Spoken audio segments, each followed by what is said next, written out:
प्रिय दर्शकों, स्वागत है आप सभी का आपके YouTube चैनल अध्यात्म और ज्योतिष में। मैं हूं आप सभी के साथ देवभूमि ऋषिकेश उत्तराखंड से आचार्य आशीष। दर्शकों, आज हम बात करेंगे वक्री ग्रह को लेकर के। वक्री ग्रह का जो ग्रह होते हैं उनका क्या फल रहता है।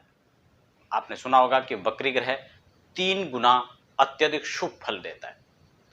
आज हम इसी टॉपिक पर चर्चा करेंगे, लेकिन इससे पहले आप नए दर्शक हैं तो फटाफट चैनल को आप सब्सक्राइब कर लें, बेल आइकन को प्रेस करना बिल्कुल ना भूलें, क्योंकि आगे भी आप इसी प्रकार के तमाम प्रेरक और ज्ञानवर्धक चर्चाओं के साथ मेरे साथ जुड़ सकें।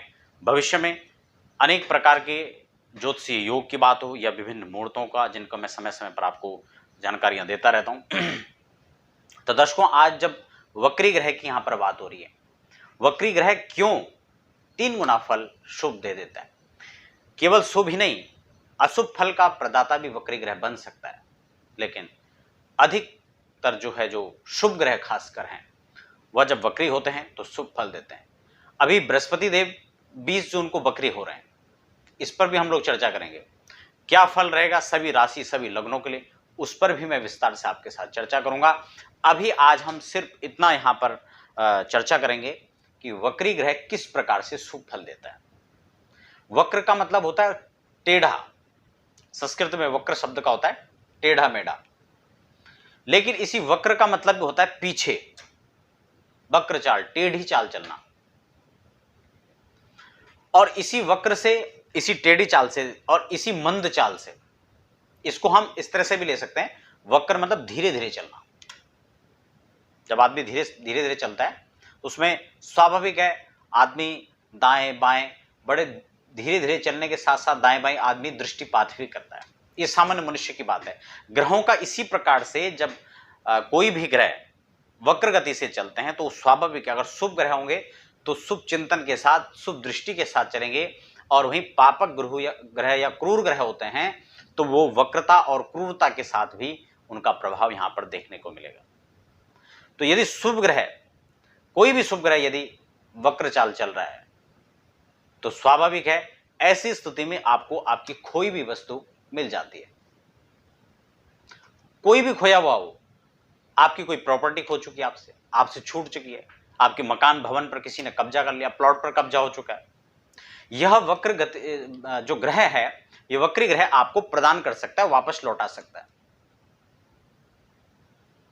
किसी का प्यार उससे छूट गया हो, वह उसको प्राप्त हो सकता है।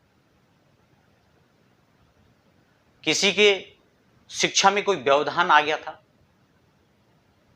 वो उससे छूट चुका था, तो पुनः उसको प्राप्त कर सकता है।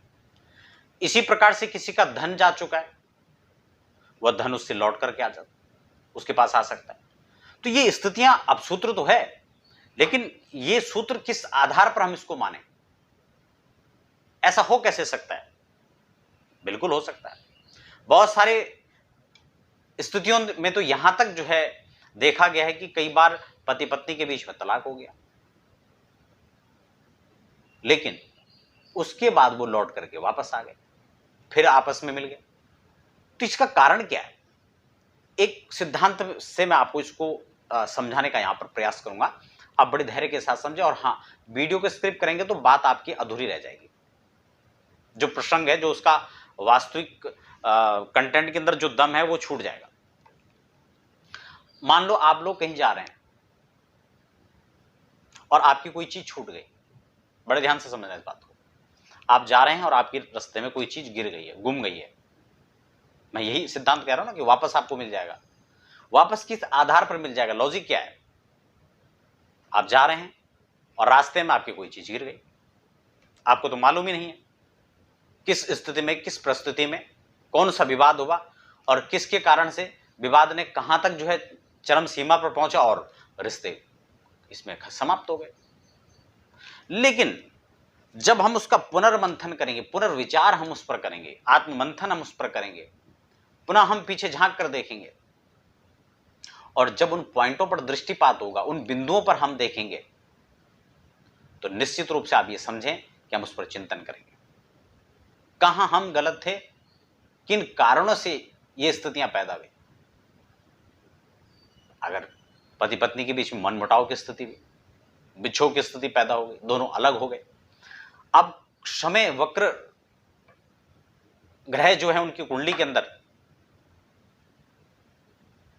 वो शुभता के साथ में जब यहां पर आते हैं तो पुनर्विचार करने के लिए आपको विवश कर देते हैं। खासकर वक्री ग्रह लग्न में हो, क्योंकि ये भाव शुभ भाव है,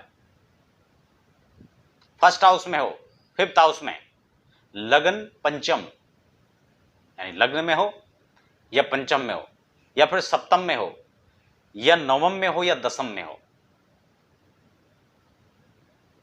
लग्न house, first house, fifth house, seven, ninth और 10th, इन्हीं स्थानों में अगर बैठे हैं तो अत्यंत और भी यहां पर शुभ हो जाएंगे।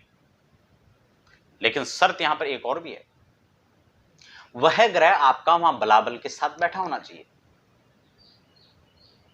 अगर निर्बल होकर के वहां बैठा हुआ तो उसका संपूर्ण फल यहां पर नहीं दिखेगा। कई बार यह भी सूत्र यहां पर देखा जाता है कि नहीं, नीच ग्रह है या वक्री ग्रह है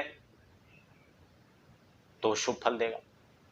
अगर नीच है, अस्त हो गया है और फिर वक्री हो रहा है तो वक्री ग्रह शुभ फल देगा, बड़े ध्यान समझना। लेकिन वो अस्त हो चुका है, वो मृत अवस्था में है या फिर वो नीच अवस्था में है, तो ऐसी स्थिति में तो वहां पर वो और ज्यादा टकराव ले आएगा, तो विस्फोट कर देगा वहां पर। शुभ फल प्रदाता कब बनेगा? 3 गुना श्रेष्ठ फल दे सकता है आपको ये, लेकिन किस स्थिति में? इन शुभ भाव में बैठा हो जिसकी मैं आपके साथ अभी चर्चा कर रहा हूं, 1, 5, 7, 9, 10 इन भावों के अंदर बैठा हो और तब जाकर के वक्री हुआ हो।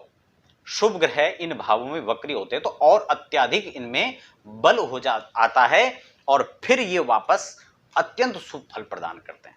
तो अभी मैं चर्चा कर रहा था, अगर दोनों के बीच में मनमुटाव की स्थिति पैदा हो गई, अब दोनों को आत्ममंथन करने का विचार मिलेगा।